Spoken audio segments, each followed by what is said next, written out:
दशरथ करावे। ऋषि मुनि वेद बतावे, हवन राजा दशरथ करावे। वहीं रे हवनिया में ब्रह्मा जी आवे, वहीं रे हवनिया में ब्रह्मा जी आवे। सरस्वती चौका पुरावे, हवन राजा दशरथ करावे। सरस्वती चौका पुरावे, हवन राजा दशरथ करावे।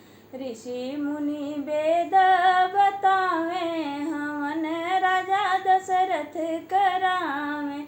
वहीं रे हवनिया में विष्णु जी आवे, वहीं रे हवनिया में विष्णु जी आवे। लक्ष्मी जी अंगना लिपावे, हवन राजा दशरथ करावे।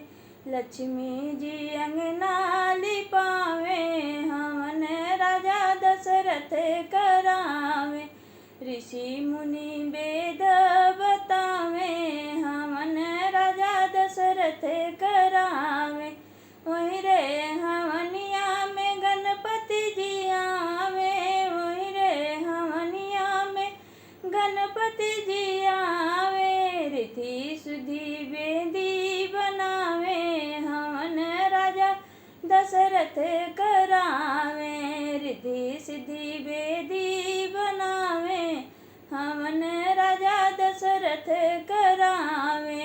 ऋषि मुनि वेद बतावे, हवन राजा दशरथ करावे।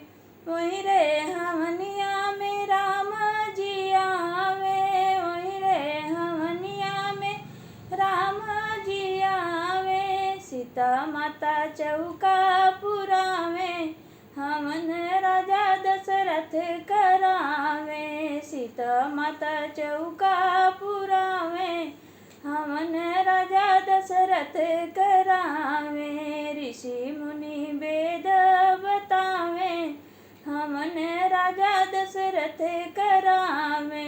वहीं रे हवनिया में कान्हा जी आवे, वहीं रे हवनिया में कान्हा जी आवे।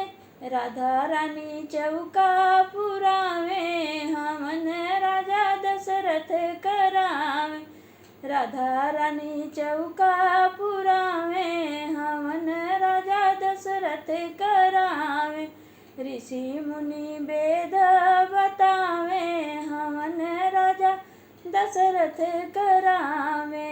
ऋषि मुनि वेद बतावे, हवन राजा दशरथ करावे।